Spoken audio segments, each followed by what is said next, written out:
고린도전서 15장 20절에서 26절입니다. 신약성경 283쪽입니다. 하나님의 말씀입니다. 하나님의 말씀을 들으십시오. 그러나 이제 그리스도께서 죽은 자 가운데서 다시 살아나사 잠자는 자들의 첫 열매가 되셨도다. 사망이 한 사람으로 말미암았으니 죽은 자의 부활도 한 사람으로 말미암는도다. 아담 안에서 모든 사람이 죽은 것 같이 그리스도 안에서 모든 사람이 삶을 얻으리라. 그러나 각각 자기 차례대로 누리니 먼저는 첫 열매인 그리스도요, 다음에는 그가 강림하실 때에 그리스도에게 속한 자요, 그 후에는 마지막이니 그가 모든 통치와 모든 권세와 능력을 멸하시고 나라를 아버지 하나님께 바칠 때라. 그가 모든 원수를 그 발 아래에 둘 때까지 반드시 왕노릇 하시리니 맨 나중에 멸망받을 원수는 사망이니라. 아멘. 시편 찬송가 시편 76편 4절에서 5절입니다.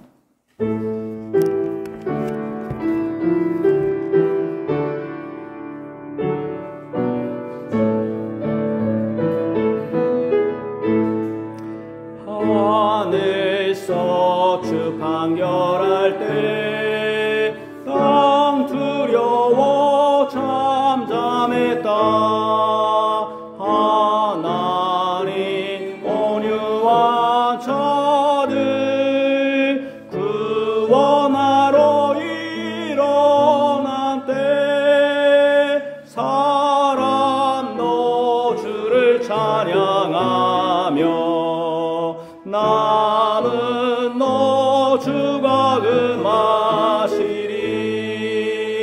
여호와 내 하나님께 내 서원한 것 갚으라. 사방에 있는 사람들 마땅히 경외 예물을 드려 경배하라. 항백들 심령 꺾으시네. 아멘. 우리 카페 예배 설교 부분을 보시기 바랍니다. 2025년 4월 22일 우리는 매 주일이 부활의 주일이기 때문에, 그러나 또 부활 주일이 있기 때문에 오늘 설교는 그 부분을 오늘 설교하겠습니다. 고린도전서 15장 20절에서 26절입니다. 우리 주 예수 그리스도의 사랑을 받는 성도 여러분, 하이델베르그 유리문답 6번째 주일 17문답은 이렇게 묻고 답합니다. 중보자는 왜 동시에 참 하나님이셔야 합니까? 그의 답은 그의 신성의 능력으로 하나님의 진노의 짐을 그의 인석에 짊어 주시며 또한 의의 생명을 획득하여 우리에게 돌려주시기 위함입니다. 라고 답변합니다. 예수님이 중보자라는 것은 하나님과 사람 사이를 연결하는 그런 사람입니다. 중보자로서 왜 참 하나님이야 하는지를 묻습니다. 그에 대한 대답으로 그의 신성의 능력으로 의와 생명을 획득하여 우리에게 돌려주기 위함이다 라고 답합니다.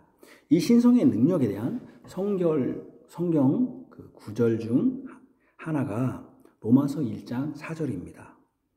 성결의 영으로는 죽은 가운데서 부활하여 능력으로 하나님의 아들로 인정되셨으니 곧 우리 주 예수 그리스도시니라.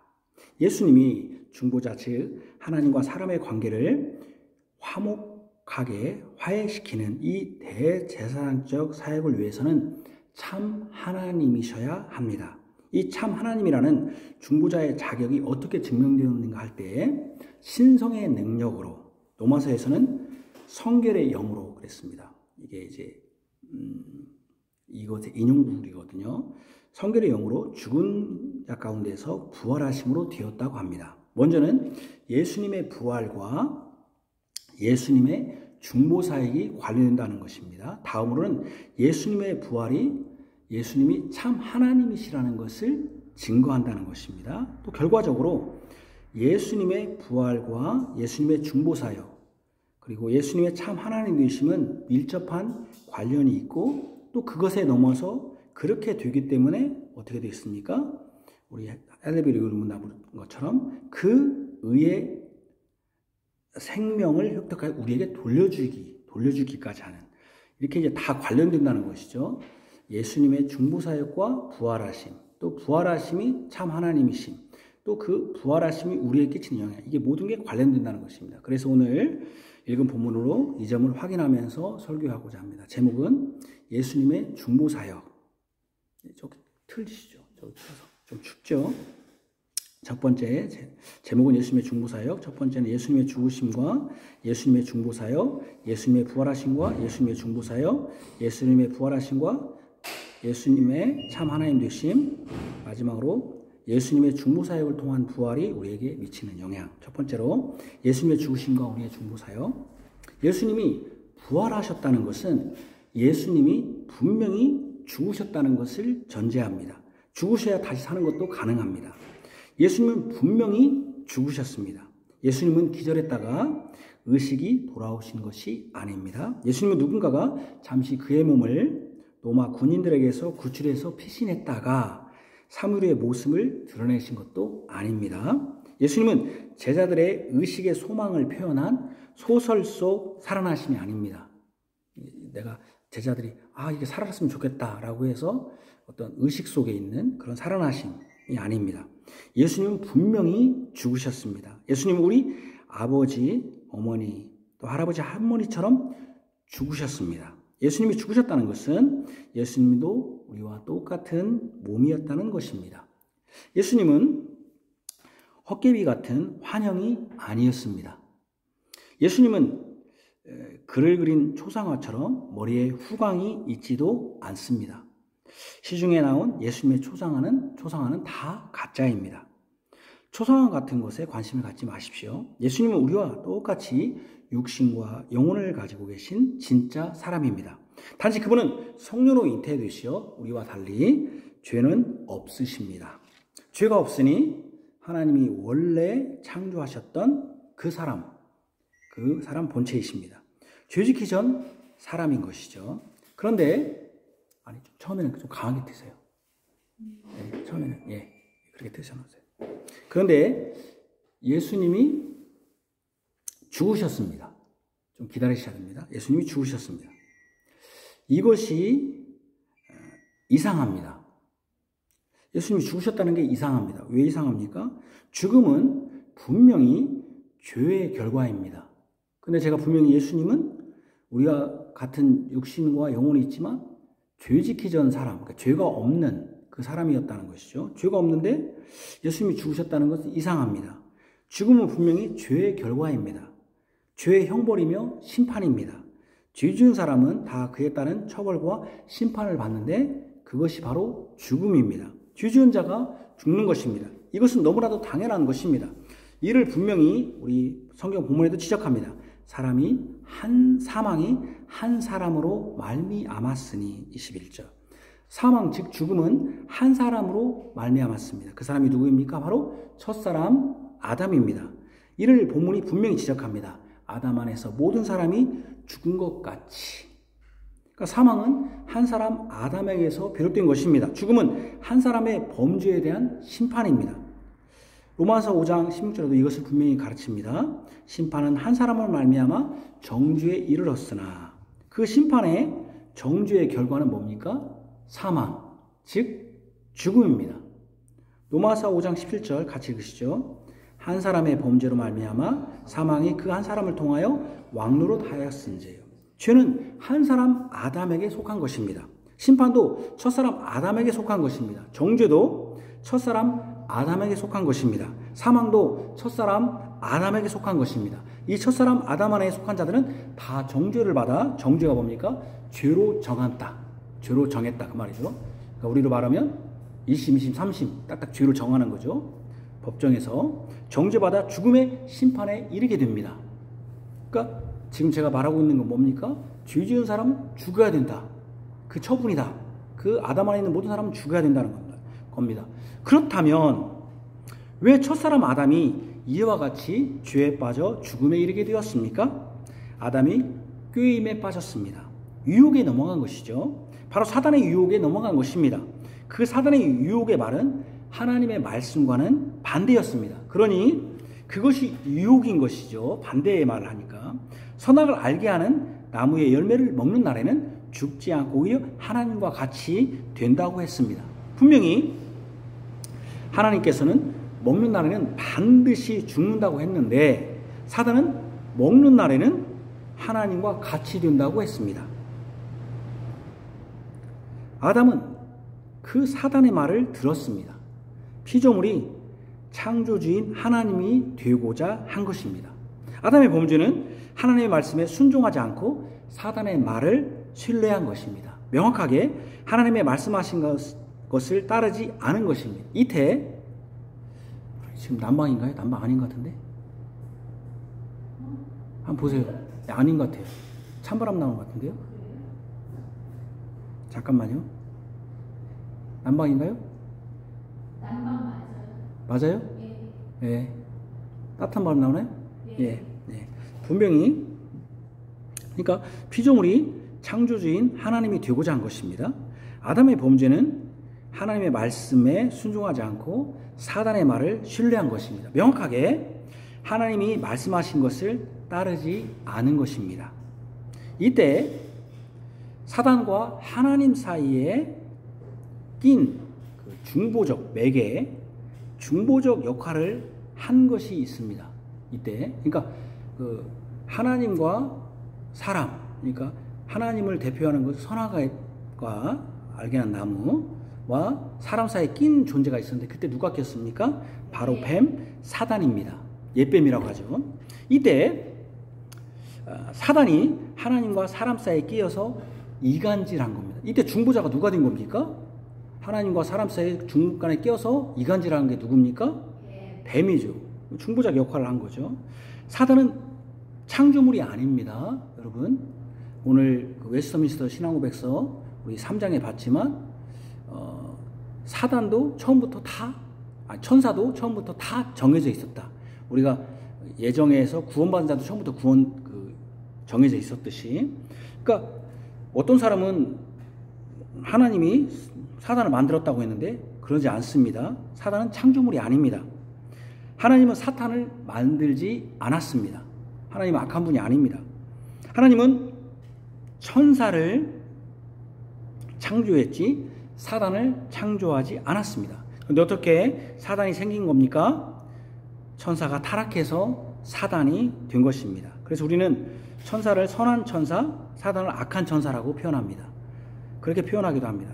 그럼 타락이 무엇입니까? 바로 자신의 자리인 천사의 자리에서 떠난 것입니다. 천사는 하나님의 사신 또는 하나님의 수종자로서 일하는 자인데 그 자리를 벗어난 것입니다. 그러니까 하나님의 수종자, 하나님의 어떤 사신, 어떤 그런 것으로서 천사가 하는 일인데 그 자리를 벗어난 것이죠. 하나님의 수종자가 되지 않은 것이죠. 그게 바로 타락입니다. 천사의 할 일은 하나님의 뜻을 따라 하나님을 수종들고, 그러니까 서빙하고 하나님의 뜻대로 행하는 것입니다. 그런데 천사가 그 자리에서 떠났습니다. 그 자리를 떠난 천사가 바로 사탄입니다. 귀신이라고도 하는 사탄은 사람이 죽어서 되는 존재가 아닙니다. 사람이 죽어서, 여러분 제가 아니라는 것은 사람이 죽으면 기다면 귀신의 수는 많을까요? 적을까요? 정해져 있습니까? 정해지지 않습니까? 정해지지 않잖아요. 근데 분명히 사단의 수는 정해져 있습니다. 왜 정해져 있습니까?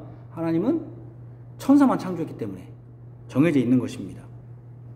이미 그렇기 때문에 여러분들이 오해를 하지 말아야 돼요.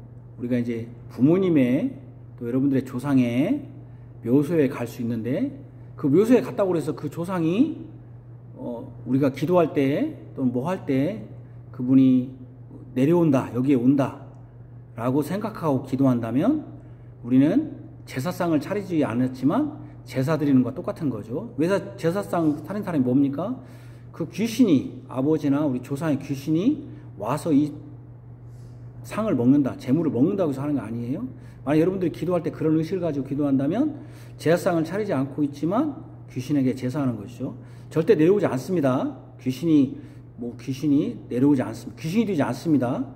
우리가 죽으면 그런 일은 없습니다. 여러분들이 절대로 그런 생각을 갖고 하면 안 됩니다. 어쨌든 귀신이라고 하는 사탄은 사람이 죽어서 되는 존재가 아닙니다. 귀신론을 얘기하는 그런 사람들이 있어요. 이단 중에. 이 사람들이 사람이 죽으면 귀신 된다, 그 말하는 사람들이 있어요. 잘못입니다. 절대 사람은 귀신 되지 않습니다. 귀신이라고 하는 사탄은 사람이 죽어서 되는 존재가 아닙니다. 천사가 자신의 자리를 떠나 하나님과 아담 사이에 선 것입니다. 그 자리는 원래 누구의 자리입니까? 하나님과 사람 사이의 자리. 하나님과 사람 사이에 있는 자리, 즉 중보자의 자리는 천사의 자리가 아닙니다. 하나님과 사람 사이의 유일한 중보자, 우리의 유일한 중보자는 목사도 아니고 누굽니까? 예수님입니다. 그 유일한 중보자는 예수님인데 그 자리에 누가 낀 겁니까? 사단이 낀 거죠. 그 자리는 그러니까 타락한 거죠. 아까 타락이 뭡니까? 자기 자리를 지키지 않은 것이니까. 그러죠. 예수님이 있어야 할 자리에 사단이 자리한 것이죠. 이게 타락이죠. 자기 자리가 아닌데 자기 자리를 취한 것이니까. 마찬가지로 사단이 첫사람 아담에 끼운 게 뭡니까? 자기 자리 아닌 자리에 앉으라고 하는 거. 그게 뭡니까? 나는 하나님 자리에 앉아서는 안 되는 피조물인데 하나님 자리에 앉으라고. 자기처럼 똑같이 가게 하는 것이죠. 그게 타락인 거죠. 그게 우리가 타락한 것이. 이 사단은 거짓의 아비입니다. 그에게는 진리가 없습니다. 오직 속이는 것뿐입니다.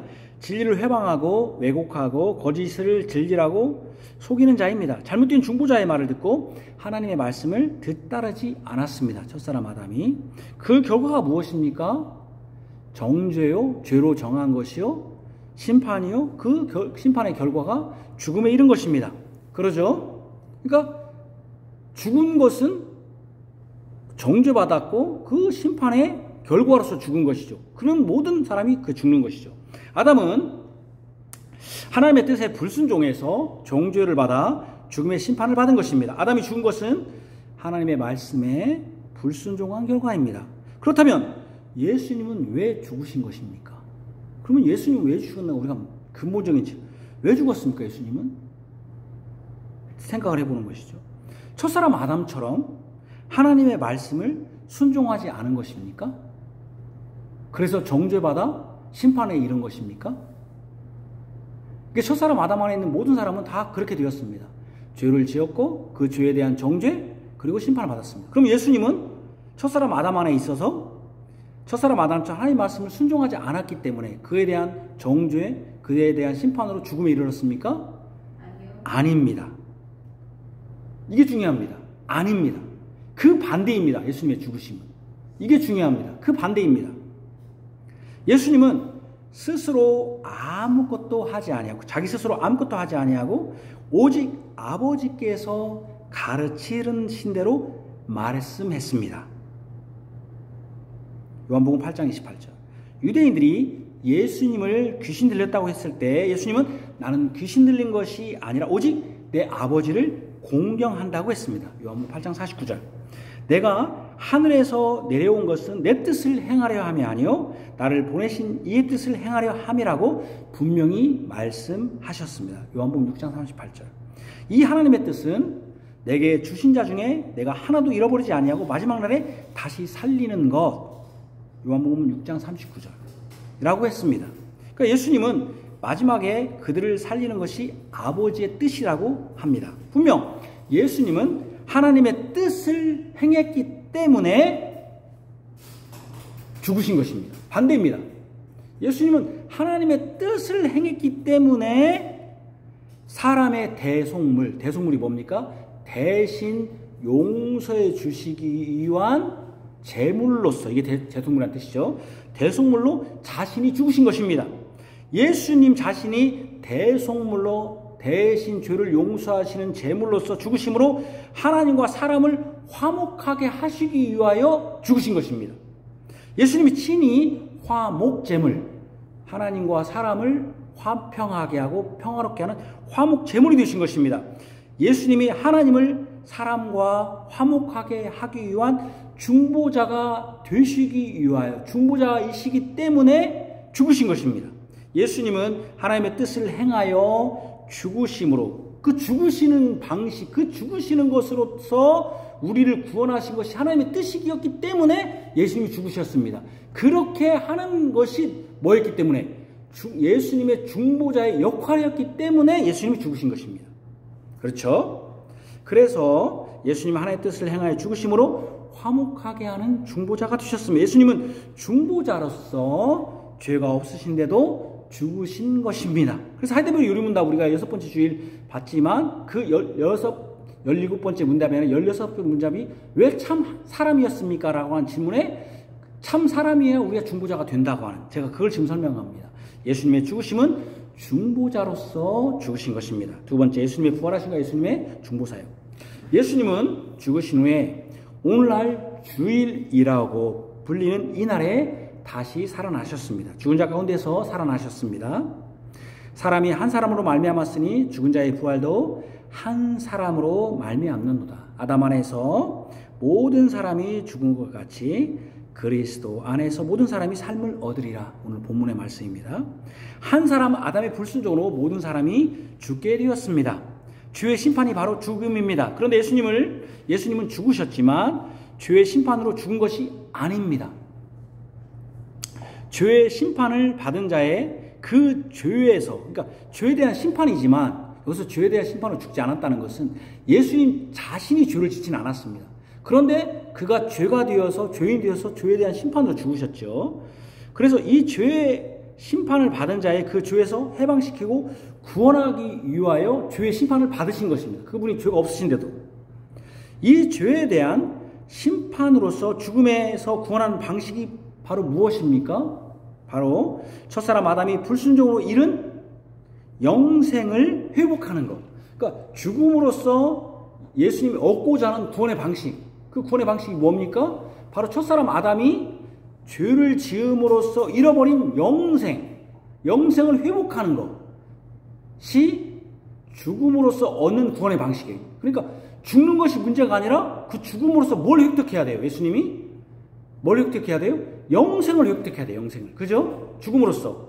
죽음 자체가 중요한 게 아니라 죽음으로써 첫사람 아담이 죄의 심판으로써 잃어버렸던 영생을 회복하는 것. 그러니까 예수님이 왜 죽으셔야 되냐면 그 죽은 것을 통하여, 왜 죽으셔야 되냐면 하나님의 뜻이었기 때문에, 죽는 것을 통해서 우리를 죄에서 구원하시는 방식이 하나님의 뜻이었기 때문에 이제 죽은 거예요. 그리고 그것을 통해서 얻고자 하는 게 뭐냐면 영생을 회복하는 것이라는 것이죠. 첫사람 아담이 하나님의 말씀을 순종했다면 그는 영생을 누렸습니다. 한 사람의 불순종으로 사망이 온 인류에게 들어왔지만 한 사람의 순종함으로 영생이 들어온 것입니다. 로마서 5장 17절 같이 읽으시죠. 한 사람의 범죄로 말미암아 사망이 그 한 사람을 통하여 왕노를 하였은즉 더욱 은혜와 의의 선물을 넘치게 받는 자들은 한 분 예수 그리스도를 통하여 생명 안에서 왕노릇 하리로다. 한 분 예수 그리스도 안에서 생명 안에서 왕노릇 한다. 한 사람, 첫사람 아담의 범죄로 사망이 왕노릇하게 되었습니다. 그러나 이제 한 분 마지막 아담이신 예수 그리스도를 통하여 생명이 왕노릇하게 되었습니다. 이것이 어떻게 가능하게 되었습니까? 바로 이 사망에서 다시 사셨기 때문입니다. 사망이 한 사람으로 말미암았듯이 죽은 자의 부활도 한 사람으로 말미암았습니다. 고린도서 15장 21절. 그리스도 안에서 모든 사람이 삶을 얻게 되었습니다. 22절. 예수님의 죽음에서 부활하신 이 사심은 우리를 위한 중보사역입니다. 사단의 관계와 거짓으로 하나님과 사람 사이에 중보적 역할을 함으로 사망에 이르게 되었습니다. 사단이 그런 중보적 역할을 했다는 거예요. 그래서 사망에 이르게 되었습니다. 원래부터 하나님과 사람 사이의 중보는 오직 예수 그리스도였습니다.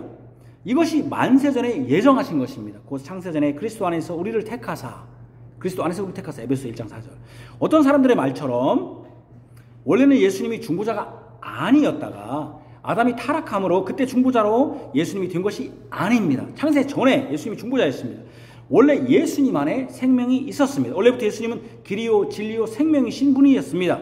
원래 예수님 안에 생명이 있고 영생이 있었습니다. 단지 사람이 그 예수님을 거부하고 그 중보자인 예수님을 거부하고 중보자 누구의 말을 들었습니까? 사단의 거짓말을 믿고 따른 것입니다. 원래 첫사람 아담이 하나님의 말씀을 순종했다면 예수님 안에서 영생을 누렸습니다. 그러나 아담은 하나님의 말씀을 어기고 그 결과로 영생이 아니라 사망으로 끝이 났습니다. 이제 하나님의 즉 하나님의 뜻을 온전히 따라 타락 전에 주시기로 하신 그 영생을 회복하실 분이 오셨습니다. 그분이 마지막 아담이라고 합니다. 왜? 첫사람이 했지만 이제 마지막이 아담은 더 이상 영생을 주실 분이 없기 때문에 마지막 아담이라고 합니다. 예수님을. 첫사람 아담이 깨트린 것을 회복한 유일하면서 마지막 분이기 때문에 회복한 마지막 분. 그러니까 지금 어떤 사람이 영생을 주고 구원받는다는 것은 거짓말이에요. 그 우리를 구원하시고 영생을 회복할 유일하면서도 마지막 분이에요. 그렇기 때문에 그분을 마지막 아담이라고 그래요. 왜 아담이라는 표현을 썼습니까? 사람이기 때문에. 왜 마지막입니까? 첫째 아담과 비교하기 위해서. 이 마지막 아담이 바로 예수님입니다. 예수님은 하나님의 말씀에 온전히 순종하셨습니다. 온전히 순종할 때 영생을 누립니다. 첫사람 아담이 처음에 순종했으면 영생을 누렸습니다. 그렇기 때문에 예수님이 온전히 순종했기 때문에 영생을 누립니다. 생명을 누립니다. 예수님이 하나님을 따라 자신의 몸을 화목제물로 대속물로 주셨습니다. 순종하심으로 죽으셨습니다. 죄에 대한 심판을 순종하심으로 받으셨습니다. 이제 순종이기 때문에 예수님은 다시 사셨고 영생을 회복하셨습니다. 허물로 죽었던 우리를 그리스도와 함께 살리셨고 너희는 은혜로 구원을 받았습니다. 에베소 2장 5절. 이제 예수님으로 말미암아 예수님이 살아나신 중보사역으로 말미암아 그를 믿는 자는 영생을 얻었습니다. 요한복음 3장 10절 같이 읽으시죠. 하나님이 세상을 이처럼 사랑하사 독생자를 주셨으니 이는 그를 믿는 자마다 멸망하지 않고 영생을 얻게 하려 하심이라. 요한복음 3장 36절 같이 읽으시죠. 아들을 믿는 자에게는 영생이 있고 아들에게 순종하지 아니하는 자는 영생을 보지 못하고 도리어 하나님의 진노가 그에 머물러 있느니라. 예수님을 믿는 자에게는 무엇이 있습니까? 영생이 있습니다. 믿지 않는 자에게는 여전히 하나님의 진노, 즉 사망이 왕노릇합니다. 그러니까 여러분 예수님이 살아나신 것도 뭡니까? 중보사역입니다. 왜?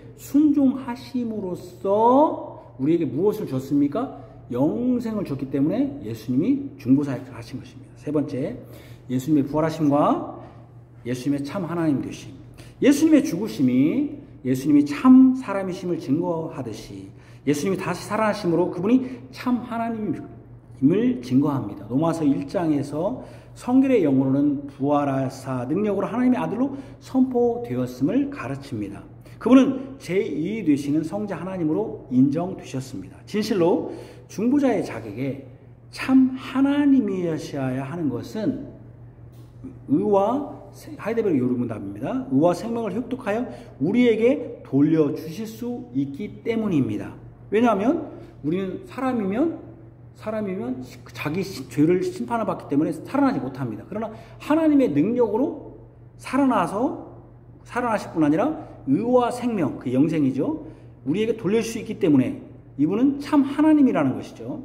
참 하나님이시야만이 죽음에서 이길 능력이 있습니다. 그러므로 그를 성결의 영으로 표현한 것입니다. 온전히 거룩하신 영을 가지신 분은 하나님뿐입니다. 예수님은 죄의 진노를 다 짊어지시고 그 죄에 대한 형벌로 죽음을 맛보셨습니다. 그러나 그분은 능력으로 다시 사실 수 있는 분입니다. 그분은 바로 하나님으로서 다시 사신 것입니다. 첫사람 아담은 죄의 진노를 받아 사망이 왕노릇하게 했습니다. 그는 이 사망의 왕노릇에서 벗어나게 할 능력이 없었습니다. 첫사람 아담은 진정 사람이었지만 하나님은 아니었기 때문에 그런 능력이 없었습니다. 그에게는 부활의 능력이 없었습니다. 그에게는 영생의 능력이 생명을 얻을 능력이 없었습니다. 그러나 한 분 예수 그리스도는 모든 사람에게 즉 생명을 얻게 하셨습니다. 예수님은 모든 원수를 그 발 아래에 둘 때까지 반드시 왕노릇 하시리니 나중에 명망받은 원수는 사망임을 아셨습니다. 고린도서 15장에 있는 말이죠. 오늘 본문입니다. 예수님은 하나님과 원수가 되는 모든 것들을 굴복시킬 것입니다. 그 마지막 원수, 하나님과 마지막 원수는 사망입니다. 하나님은 안에는 사망이 없습니다. 오직 생명과 영생입니다. 이것이 사망이 하나님과 원수되는 이유입니다. 제일 마지막 원수는 사망입니다. 예수님은 생명입니다. 예수님 안에 생명이 있습니다. 생명이 있는 분은 오직 하나님뿐입니다. 그러므로 예수님은 하나님입니다. 이렇게 되는 것이죠. 예수님은 다시 사셔서 생명을 얻은 것은 그분이 참 하나님이시며 만유를 통치하시는 분이라는 것을 증거합니다. 바울은 이것을 분명히 지적합니다. 24절 같이 읽으시죠. 그가 모든 통치와 모든 권세와 능력을 멸하시고 나를 아버지 하나님께 바칠 때라. 예수님이 모든 통치와 모든 권세와 능력을 멸하신다는 것은 그분이 누구라는 것입니까? 하나님이시라는 것을 증거합니다. 예수님은 이것을 자신이 부활하심으로 하실 일이라고 하셨습니다. 예수님 부활하심으로 자신이 분명히 하나님이심을 증거하신 것입니다. 우리는 예수님의 부활을 통하여 그분이 진정으로 능력으로 하나님의 아들로 인정되었음을 선포합니다. 그분은 원래 하나님의 아들이었는데 그분이 순종하심으로 죽으시고 능력으로 부활하심으로 진정으로 하나님의 아드님이신 제2위되신 성자 하나님인 것을 확증한 것입니다. 대내위에 선포한 것입니다. 일부에. 마지막으로 예수님의 중보사역을 통한 부활이 우리에게 미치는 영향. 예수님이 중보사역으로 죽으시고 부활이, 특별히 오늘 이 예수님의 부활이 우리에게 어떻게 영향을 줍니까? 이게 왜 중요합니까? 고린도 교인들, 지금 바울이 편지하고 있는 고린도 교회 성도들은 예수님의 부활을 인정했습니다. 예수님이 부활했다고 알았습니다. 인정했습니다. 그런데 그것이 자신들에게 어떤 영향을 미치는 것에 대해서는 이해하지 못했습니다. 그러니까 예수님의 부활을 믿는데 그것이 나에게 어떤 영향을 미치는지는 이해하지 못했습니다. 이런 식입니다. 예수님이 부활했어? 근데 어쨌다고? 그래서 이런 식입니다. 예수님이 부활했어? 그래서 근데 나하고는 뭔 관계야? 이런 식입니다. 예수님이 부활했어도 나하고는 아무런 관계가 없는 것으로 여기는 자들이 있었습니다. 예수님은 부활했어도 나는 죽은 후에 부활할 것이라고 믿지 않는 사람이 있었습니다. 왜 그렇겠습니까? 그때 바로 예수님이 부활했다고 해도 죽은 친척, 자녀들이 죽은 다음에 부활한 사람이 없거든요. 그 예수님 부활이 나하고는 아무 해당이 없잖아. 사실 부활했다고 해서 내가 부활한다고 하는데 실제로 죽은 사람이 지금 부활한 사람이 없잖아요. 그러니까 예수님 부활한 걸 알겠어. 근데 나하고는 뭔 관계야? 이런 생각들을 하게 된 것이죠. 그죠? 어찌 보면 당연한 듯이 보이는 것입니다. 그래서 예수님의 부활을 인정했어도 나는 죽은 후에 부활할 것이라고 믿지는 않았다는 것입니다. 이것을 성령님은 말씀을 통해 증거합니다. 뭐라고 말하냐면 고린도서 15장 12절에 그리스도께서 죽은 자 가운데 다시 살아났다 전파되었거늘 너희 중에서 어떤 사람들은 어찌하여 죽은 자 가운데서 부활이 없다 하느냐, 이런 사람이 있었다는 거예요. 내가 예수님이 죽은다고 해서 살아났다고 전파했는데도 불구하고 너희 중에 어떤 사람들은 죽은 자 가운데서 부활이 없다. 아까 제가 왜 그러냐고 하면 당장 내 자식, 내 엄마, 부모님이 내 조상이 돌아가셨는데 예수님이 부활했는데 부활하지 않거든요. 그러니까 부활이 없다라고 하는 사람들이, 그래서 고린도전서 15장을 쓴 거예요. 부활이 없다고 하는 사람들이 있으니까. 예수님이 죽은 자 가운데 살아나신 것은 인정하지만 우리가 죽은 자 가운데서 부활하는 일은 없다는 것입니다. 예수님의 부활과 나의 부활은 관련이 없다는 식 생각입니다.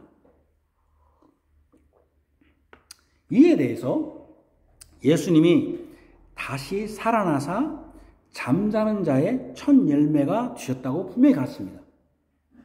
바울은 그들에 대해서 이렇게 가르칩니다. 다시 살아나사 죽은 자들의 첫 열매가 되셨다. 첫 열매가 되셨다라고 분명합니다. 여기서 성령은 이렇게 가르칩니다. 잠자는 자라는 표현을 썼습니다. 죽은 자를. 여기서 죽은 자를 잠자는 자라고 표현했어요. 잠자는 자는 언젠가는 깨어날 것을 전제합니다. 잠자는 자를 우리 죽었다고는 않잖아요. 영혼이 죽은 것이 아니라 죽은 것이나, 잠자는 자의 표현에는 영혼이 죽은 것이나 영원히 자는 것이 아닙니다. 그런 표현이 아닙니다. 영원이라는 표현이 아닙니다. 사람은 죽으면 영면했다고 하는데 이것은 올바른 표현이 아닙니다. 저분은 영면했다. 영면했다는 뜻이 뭡니까? 영원히 잔다. 영원히 잔다는 것이고, 영원히 잔다는 표현은 없어요. 성경에 영원히 잔다. 영원히 자는 게 없어요. 영원이라는 것은 아닙니다. 우리는 잠자는 자다라고 해요. 잠자는 것은 영원히 자는 게 아닙니다. 그럼 영원히 잔다는 건 뭐예요? 결국은 깨어난다, 깨어나지 않는다? 깨지 않는다는 거거든요. 식물인간이지. 영면이라는 표현은 그 표현을 쓰는 분들도 간혹 물론 우리 기독교인들은 안 씁니다만은 믿지 않는 자들이 쓰는데 올바른 표현이 아닙니다. 성경적이지 않습니다. 영원히 잔다는 것인데 영원히 자는 것이 아닙니다. 다시 깹니다. 그래서 잠자는 자라라고 표현했습니다. 다시 부활한다는 것이죠. 부활이 뭔지요? 다시 살아난다. 이것을 무엇으로 보증할 수 있느냐? 무엇으로 약속할 수 있느냐 할 때 예수님이 부활하신다는 것이 잠자는 자들의 첫 열매라는 것으로 알 수 있다는 것입니다. 예를 들면 과일 나무가 되었으면 보편적으로 3년부터 열매가 열립니다. 물론 뭐 그 전에 열리기도 하지만 보편적으로 3년입니다. 물론 1년마다 열리는 맛도 있겠지만 과일 나무 중 예를 들면 사과나무라 하면 1년생은 보편적으로 열리지 않습니다. 물론 열리는 것도 있죠. 제가 보편적인 얘기를 하는 겁니다. 1년생은 열리지 않습니다. 최소 3년은 돼야 열립니다. 3년째에 과일이 처음 열리면 여러분 처음 열렸을 때 3년째 열렸을 때 과일이 많이 열립니까? 적게 열립니까? 적게. 그러죠. 처음에 막 엄청나게 열리지 않습니다. 막 한 나무에 막 수백 개, 아무리 나무가 커도요. 나무도 작기도 하지만 그리고 또 열매도 몇 개 열립니까? 고작 손가락 안에 열매를 엽니다. 그러면 여러분들이 어떤 생각이에요? 아이고 올해 10개밖에 안 열렸네. 이거 쓸모없는 거네 하고서 여러분들이 거기서 뽑아냅니까? 그렇게 생각합니까? 어떤 생각합니까? 아이고 내년에는 이제부터 열리기 시작하네. 내년에 10개 열릴 거라고 생각합니까? 정은 성도님? 올해 10개 열렸으니까 내년에 10개 열릴 거야. 이렇게 생각하는 사람은 농부가 아니죠. 이제 그리고 10개밖에 안 열렸으니까 내가 3년 기다렸는데 10개 열렸네. 아무 쓸모없네. 뽑아버려. 이렇게 생각하는 사람은 농부가 아닙니다. 올해 하나 열렸다고? 하나 열렸어도 올해 3년 기다렸는데 하나 열리네. 이거 쓸모없는 열매 뽑아버려. 하는 사람 있습니까? 없습니까? 없어요. 뭐라고 생각합니까? 하나 열렸어. 야! 드디어 열렸네? 이렇게 좋아하지. 그리고 내년에 하나 열렸으니까 내년에 하나 열릴 거야. 이렇게 생각하는 사람은 농부가 아닙니다. 첫 번째는 적게 열립니다. 그러나 후년부터는 계속 열릴 것입니다. 그래서요. 3년째 과일이 처음 열리면 농부는 이제 이 사과나무가 열매를 계속 열리겠구나 하는 것입니다. 실제로 첫 열매가 열리면 계속 나무에서 열매가 열립니다. 예수님이 죽은 자 가운데서 처음으로 부활하신 것이 과일로 치면 첫 열매와 같다는 것입니다. 여러분 제가 여기에 쓰진 않았지만 구약에는 첫 열매를 누구에게 바쳤습니까? 하나님께 바친 거죠. 세상에 바쳤다는 것은 하나님께 바쳤다는 것이죠. 요즘도 이제 첫 열매가 되면은 우리 이제 농부 되시는 분들이 목사님께 바치는 경우가 있는데 이거는 사실 올바른 태도가 아닙니다. 감사한 일이지만 올바른 건 아닙니다. 여기서 첫 열매는 누굽니까? 예수 그리스도십니다. 예수 그리스도가 첫 열매로서 부활했으면 누구에게 바친 겁니까? 그 열매를 하나님께 바친 겁니다. 자신이 하나님의 대제사장으로 아까 제가 말했죠. 중보사역을 했죠. 중보사역을 하는 사람이 누굽니까? 옛날에 대제사장이잖아요. 제사장이잖아요. 제사장으로서 열매를 하나님께 바친 겁니다.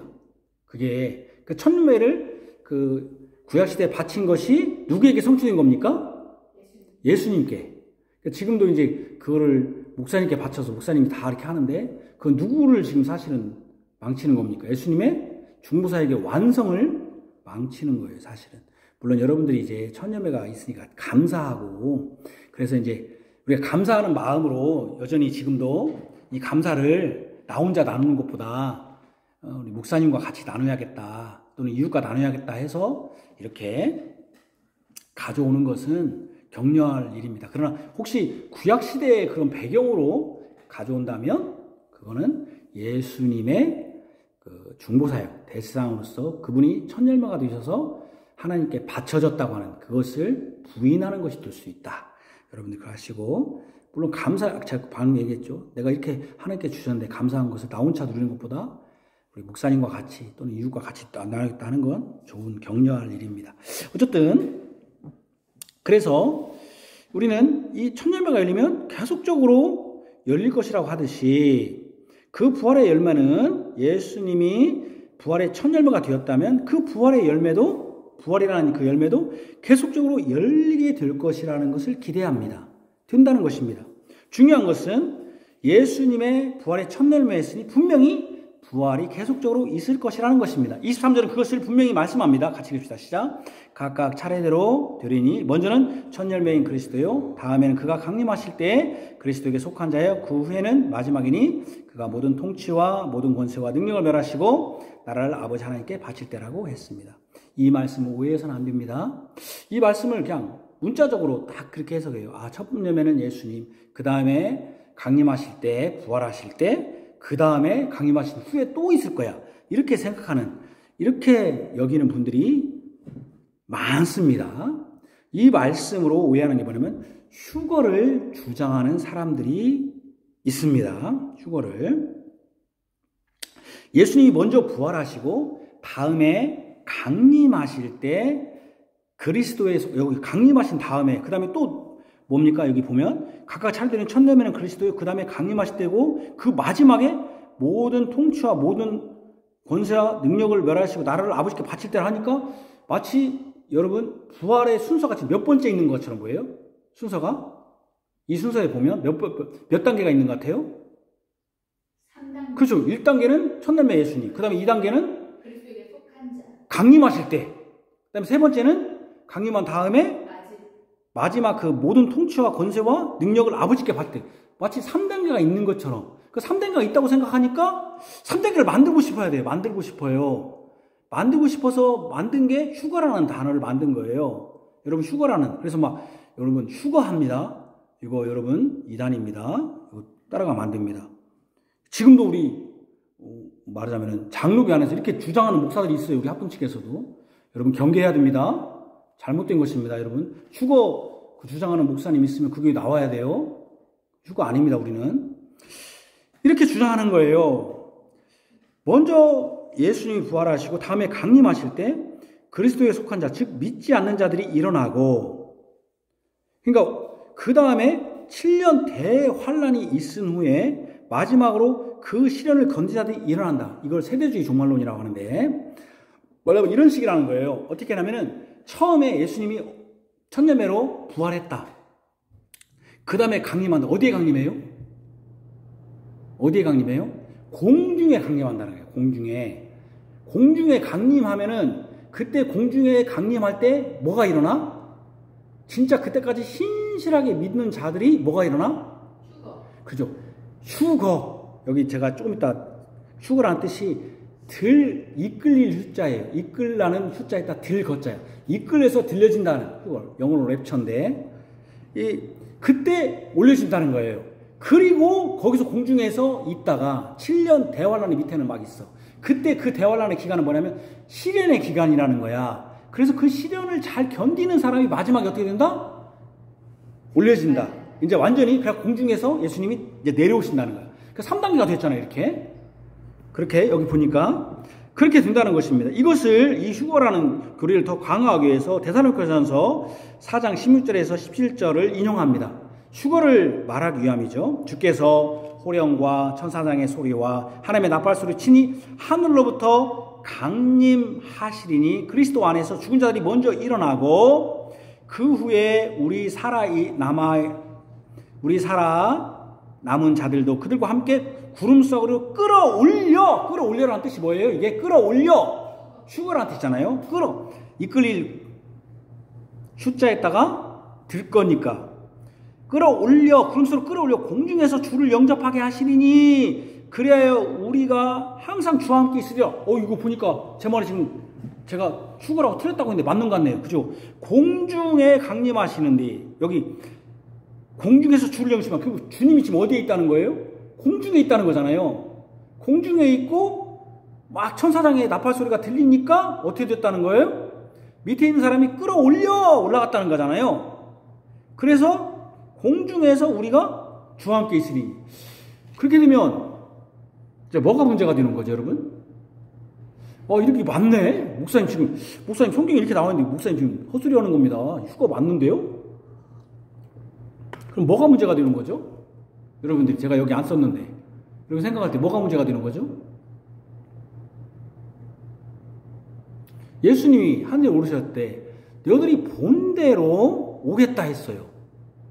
그때 예수님이 본대로 온다고 했을 때, 예수님이 어떻게 올라가셨죠? 구름에 가려졌지. 처음에 구름도 안 내려왔어요. 구름도 안 내려왔어요. 그냥 예수님이 올라가셨고, 구름의 역할은 손오공처럼 구름이 예수님 밑에서 발의 밑에 있다가 들어 올린 것도 아니야.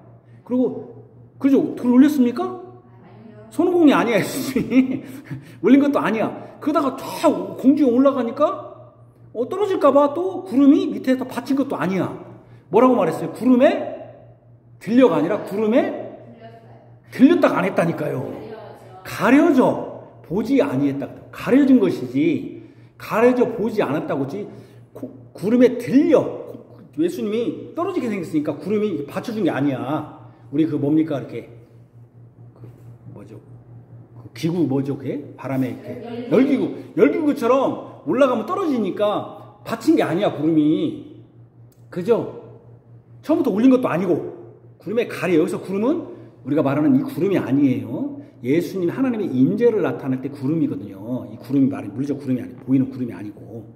어쨌든 그렇게 왔다는 거예요. 그렇다면은 그때 여러분 만약에 이 3단계가 되려면은 어떻게 해야 돼요? 여러분 3단계가 맞다면 예수님이 잠깐 구름이 아니더라도 갔다가 어떻게 됩니까? 구름이 그를 받쳐서 공중에 좀 있어야 돼요. 한번. 그죠? 그래 안 해요. 이게 맞으려면. 여기는 봐봐요. 순서가 다시 한번 제가 지금 여러분들이 무슨 얘기를 하는지 지금 이해를 못하면 안 돼. 예수님이 지금 3단계로 왔다는 거잖아요. 처음에는 뭡니까? 예수님이 처음에 부활하셨다. 그 다음에 공중에 임하셨다. 그 다음에 임하신 다음에 뭐가 있었다? 우리가 들어 올려졌다. 휴가라고 하잖아요. 들어 올려졌다. 그 다음에 환란이 있은 후에 몇 년이 지난 다음에 예수님이 완전히 내려오셨다. 이거거든요. 그렇다면은 예수님이 들려 올라갈 때 어떻게 올라가야 돼? 그 3단계가 되려면 예수님이 들려 올려져야 돼. 올라갔어. 하늘에. 그게 첫 열매야. 올라갔잖아요. 그죠? 예수님이 승천하신 거 첫 열매니까 올라갔어. 그럼 어떻게 해야 돼? 잠시 구름이 그를 어떻게 해야 돼요? 잡아둬야 돼. 몇 년 동안? 7년 동안 잡아둬야 돼. 잡아두고 우리는 어떻게 해야 돼? 그때 잠깐, 그래도 우리는 그 제자들이 잠깐 공중에서 떠 있어야 돼. 잠깐. 그러죠? 잠깐 떠 있어야 돼. 잠깐. 근데 예수님은 오실 때 너희들이 본대로 온다고 할 때 어떻게 됐습니까? 제자들이 공중에 떴습니까? 뜬 사람이 있습니까? 없습니까? 없어요. 어떤 사람도 공중에 뜬 사람이 없어요. 그죠? 예수님이 공중에 잠깐 머물렀다가 너희들 한번 실험해봐야겠다. 나를 진짜 믿는가 안 믿는가 한 게 없어요. 그러면 예수님이 너희들 본대로 온다고 했는데 그 말이 거짓말이든지 지금 바울이 성령을 통하여 말씀하시는 이 말이 거짓말이든지 둘 중에 하나가 거짓말이라는 거죠. 그래서 성경은 거짓말입니까? 아닙니까? 둘 다 거짓말이에요? 아니, 하나는 거짓말이에요? 진짜예요? 예수님이 말씀이 거짓말이에요? 이 바울이 지금 성령을 통해서 말하는 게 거짓말이에요? 어떤 게 거짓말이에요? 다 참말이죠. 어중에 여러분들이 혹시라도 이게 하나가 거짓말이다 하면 여러분 성경 안 믿는 거예요. 정성들 말했다가 큰일 날 뻔했다. 예수님 말씀이 참말인 것 같네요. 이건 거짓말인가. 그러면 여러분들은 예수를 믿는 게 아니에요. 성경은 다 참말이에요. 어떤 것도 거짓말이 없어요. 그럼 이걸 어떻게 봐야 되냐. 그러죠? 그래서 여기 다시 한번 읽겠습니다. 그래서 여기 먼저 구름 속으로 끌어올려 공중에서 주를 영접하게 하시리니 그래야 우리가 항상 주와 함께 있으리라 한 내용입니다. 여기서 그들과 함께 구름 속으로 끌어올려 공중에서 주를 영접한다는 내용으로 하늘에 강림하신 주님을 맞으러 끌어올려지는 휴거. 제가 휴거 썼죠. 이끌릴 휴자에 들 거자가 일어난다는 것입니다. 영어로 랩처. 그러나 이것은 휴거를 말하는 것이 아닙니다. 올라간다는 표현은 주의 호령과 천사장의 소리와 하나님의 나팔 소리가 날 때 이스라엘 사람들은 이게 이제 나팔 소리, 천사장의 소리 이게 뭐냐면요. 이스라엘 백성들이 전쟁이 일어난다든지 할 때 나팔 소리가 들려요. 어떤 소리가 들려요. 그러면 그 나팔 소리는 어떤 소리냐면은 어떤 소리입니까? 모집하는 그 진영에 있는 사람들이 진영에 있던 사람들이 모집하기 위해서 자꾸 한 진영에 다 모이는 거야. 모이는 거. 이럴 때 나팔 소리가 들렸거든요. 그러니까 이스라엘 사람들은 진영에 나와 군사로 징집되든지 다 한 곳으로 모였습니다. 마치 우리가 국가에서 군대로 징집을 하면은 각 집이나 지방에서 어떻게 됩니까? 한 곳으로 모이는 것이죠. 이것을 예수님이 부르시는데 한 곳으로 모은다는 표현을 쓴 것입니다. 이게 천사장 부른다는 의미가. 예수님이 한 곳으로 모은다. 어떤 곳으로 모여진다. 근데 어떻게 모여지냐? 이게 휴거를 말하는 게 아니라 여러분 들려 올라간다는 건 어떤 의미입니까? 우리가 지금 들려 올라갈 수 있습니까? 없습니까? 지금 안 되죠. 그러니까 여러분 우리가 어떤 국가에서 징집을 해 어떤 것을 부르면 어떻게 합니까? 여러분들이 전국에서 한 곳으로 다 모이잖아요. 그러니까 그런 의미예요. 근데 여기서 모이는데 예수님이 불렀는데 모이는데 어떻게 모였냐? 들어 올려졌어. 그러면 들어 올렸다는 건 휴거가 아니라 어떤 의미예요? 내 몸이 어떻게 됐다? 변화됐다는 겁니다. 우리는 지금 우리 몸이 들려질 일이 없는데 그때는 들려졌다는 겁니다. 몸이 변화됐다는 겁니다. 어떻게 됐다는 거예요? 그래서 우리가 부활의 몸이 됐다는 거예요. 그런 표현이에요, 이게. 예수님이 공중에 먼저 재림한 후에 7년이 지난 대환란 후에 다시 진짜 이 땅에 임하는, 즉 예수님이 그렇게 되면 예수님이 몇 번 재림하는 거예요? 2번. 한 번은 공중에 재림하고. 지금 그래서 여러분 제가 얘기해줘. 12월 달에 여러분 그 12월 달 그 달력을 보면은 그 그림의 저자가 누군지는 모르겠는데 그림의 그 한 분이 제가 기억이 안 나는데 어떤 그림이냐면은 예수님이 공중에 있고 천군천사들이 있고 우리는 뭐 어떻게 해요? 막 들어 올라가는 거. 이게 사실은 가짜라고요. 그게 이단의 사상이에요. 그게요 우리가 세대주의 종말론이나 해가지고 1900년도에 엄청나게 유행을 했어요. 왜 그때 유행했죠? 1992년 종말론을 얘기해가지고 아니 그 이장님 씨가 그 내게 본 천국 그래서 이장님 씨가 이런 얘기를 했죠. 잡혀 들어갔어요. 9월달에 망한다고 했는데 8월달인가 잡혀 들어갔어요. 왜 잡혀 들어갔냐면은 통장을 보니까 만기 되는 게 93년도인가 94년도에 만기가 되는 거예요. 아니 92년도에 망한다는 인간이 어떻게 94년도 3년도 통장이 있느냐. 잡혀 들어간 게 사기다 해갖고 잡혀 들어갔었어요.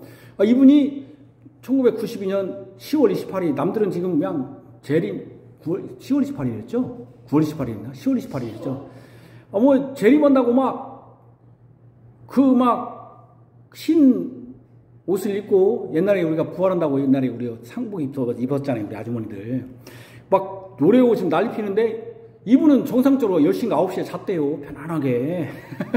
그래서 이 인간아 하도 교도관이 웃기는 거잖아요. 남들은 지금 난리 났는데 왜 잡니까? 그랬더니 이분이 뭐라고 하냐면 하하 나는 이번에 공중에 휴거하지 않고 7년 대환란 동안에 있으라고 그래서 그들을 깨우치라고 있었던 사람입니다.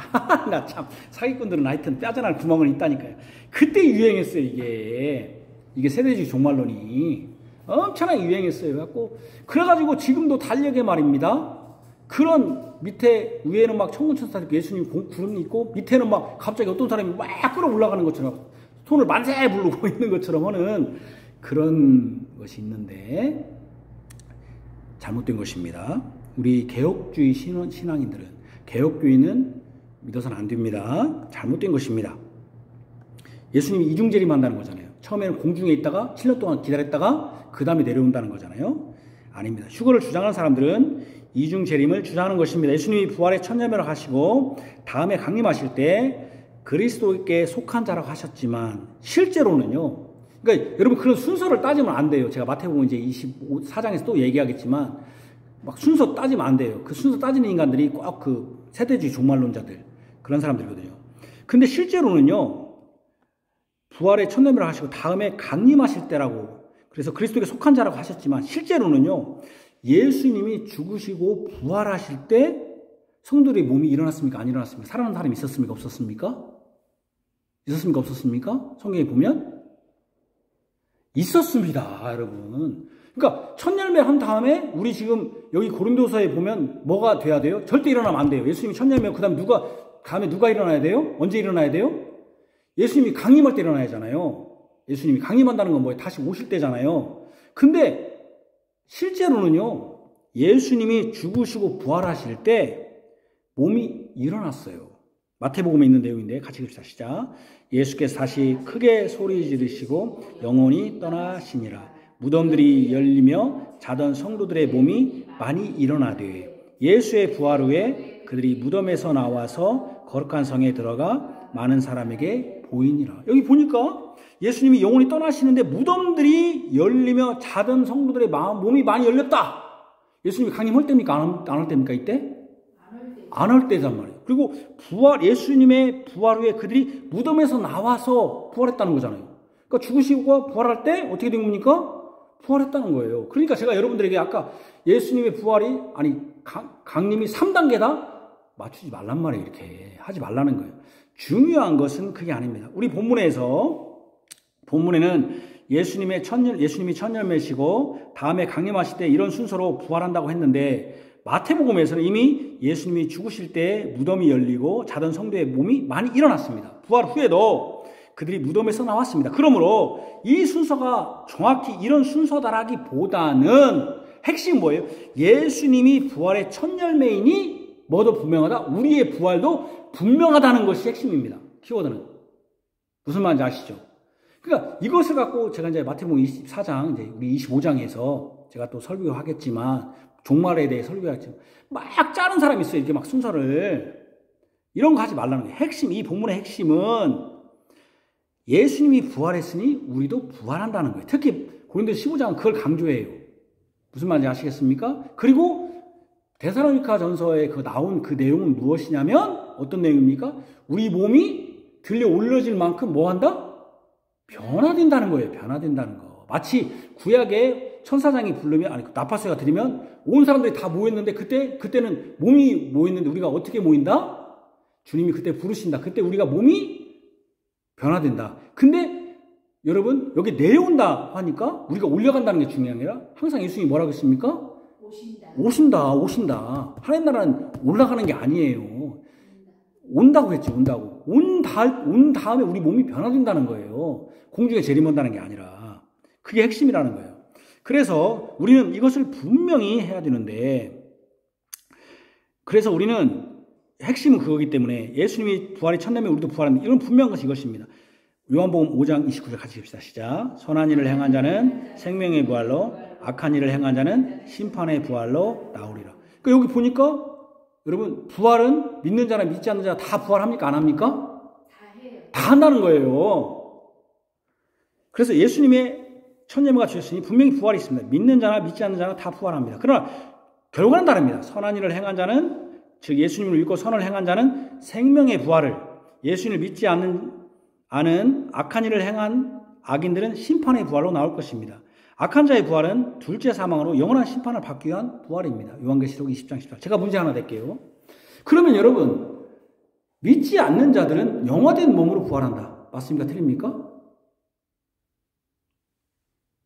영광스러운 몸으로 부활한다. 틀린다는 거죠. 영광은 누구에게 속합니까?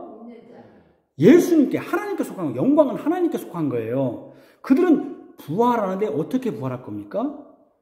제가 이거 설교하면서 생각해 보니까 그들은 영광스러운 몸이 아닙니다. 그러니까 어떻게 되겠습니까? 더 병들고 더 비참한 몸으로. 죽지는 않는 것이죠. 그러니까 그게 뭡니까? 심판이죠. 둘째 사망이죠. 사망할 때 어떻게 됩니까, 여러분? 여러분, 사망할 때 건강한 몸으로 사망합니까? 썩고 문드러지고 그런 몸으로 사망합니까? 그러죠. 어떻게 사망한 사람은 다 썩잖아요. 그러니까 둘째 사망이라고, 사망. 둘째 부활을 믿지 않는 자들에게는 둘째 사망이라고 했어요. 우리는 둘째 사망이라고 표현하죠. 우리는 둘째 부활이지, 우리는 사망이라고. 그러니까 그들은 부활을 하는데 우리는 영광스러운 몸으로 부활돼요. 그래서 우리 몸이 어떻게 할지 우리는 그것을 표현할 수 있다? 없다?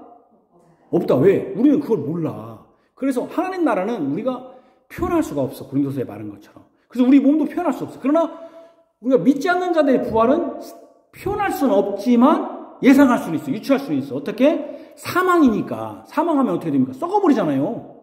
그죠? 문드러지잖아요. 썩어서. 그래서 심판의 몸으로, 그러나 죽지 않는, 계속 심판을 받는 그런 몸으로 부활할 것이다 라는 것이 분명합니다. 그러니까 우리 핵심은 다 부활한다는 것입니다. 예수님이 부활의 첫 열매가 되셨으니 그를 믿는 자는 예수님이 살리실 것입니다. 요한복음 5장 21절 같이 봅시다. 시작. 아버지께서 죽은 자들을 일으켜 살리심같이 아들도 자기가 원하는 자를 살리느니라. 예수님으로 말미암아 다시 삶을 얻습니다. 예수님이 원하는 자들을 살리십니다. 예수님의 부활은 우리의 부활에 대한 확실한 보증이며 약속입니다. 예수님 안에 생명이 있고 그분 안에 영생이 있습니다. 예수님 믿는 자에게는 사망이 아니라 영생이 있습니다. 같이 읽읍시다. 시작. 내가 진실로 진실로 너에게 이르노니 내 말을 듣고 또 나 보내신 이를 믿는 자는 영생을 얻었고 심판에 이르지 아니하나니 사망에서 생명으로 옮겼느니라. 요한복음 5장 23절. 같이 읽읍시다. 아버지께서 자기 속에 생명이 있음 같이 아들에게도 생명을 주어 그 속에 있게 하셨고. 요한복음 5장 26절. 예수님이 사망에서 부활하심으로 생명을 얻었듯이 우리도 그를 믿음으로 예수 안에서 생명을 얻습니다. 예수님 안에 있을 때 더 이상 사망이 왕노릇하지 않습니다. 예수님 안에 있을 때 생명이 사망을 이깁니다. 예수님의 부활은 우리도 부활한다는 확실한 보증이며 약속입니다. 예수님의 죽으심과 사심의 중보사역 우리는 사망에서 생명으로 옮겨졌습니다. 예수님의 중보사역 우리는 영광스러운 부활의 몸을 입을 것입니다. 예수님의 중보사역 우리의 고통스러운 육신과 영혼의 슬픔, 죽음의 두려움에서 영광스러운 몸으로 변화되어 영원한 생명 가운데 하나님을 찬양할 것입니다. 우리는 매주일 이것을 경험합니다.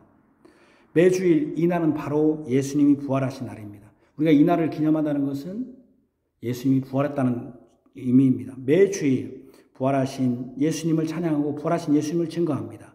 부활하신 주님이 있기에 이 날, 바로 이 주일에 주님의 이름으로 모입니다.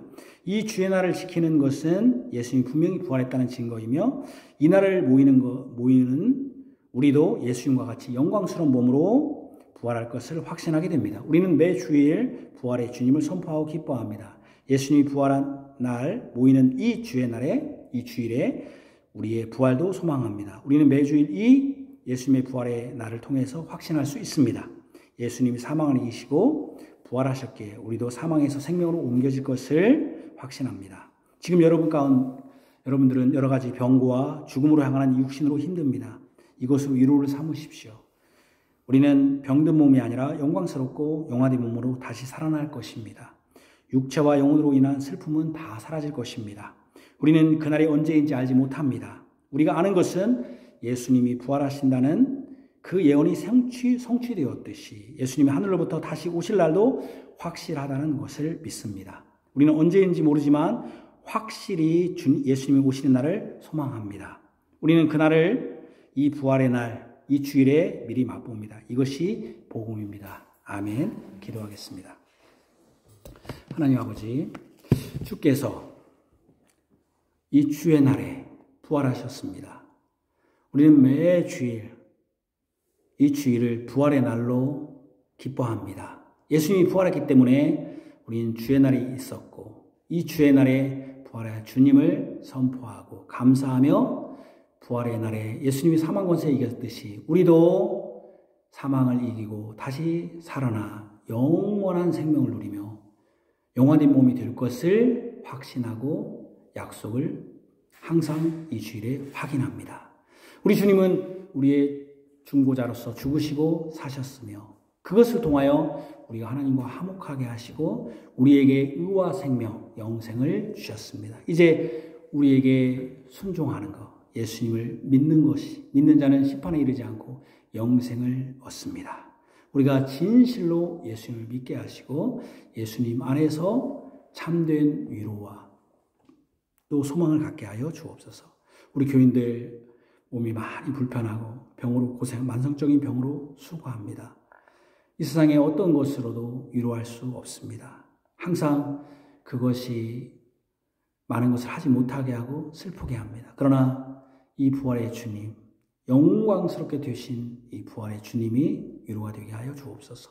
병든 자들에게 위로가 잠시 병에 낫는 그게 위로가 아니라 예수님이 다시 오심으로써 우리가 썩지 아니하고 영광스러운 몸으로, 영화된 몸으로 주님과 영원토록 기뻐하며 즐거워하며 우리의 슬픔, 이 병고로 인한 슬픔이 사라진다고 하는 것이 진정한 위로임을 압니다. 이것이 복음입니다. 이 복음을 굳건히 믿음으로 그날을 바라보게 하여 주옵소서. 우리 성도 한 사람도 나고자함이 없이 영원한 거룩한 성에 우리의 영화된 몸을 주님 앞에서 보이게 하여 주옵소서. 예수님 이름으로 기도합니다. 아멘.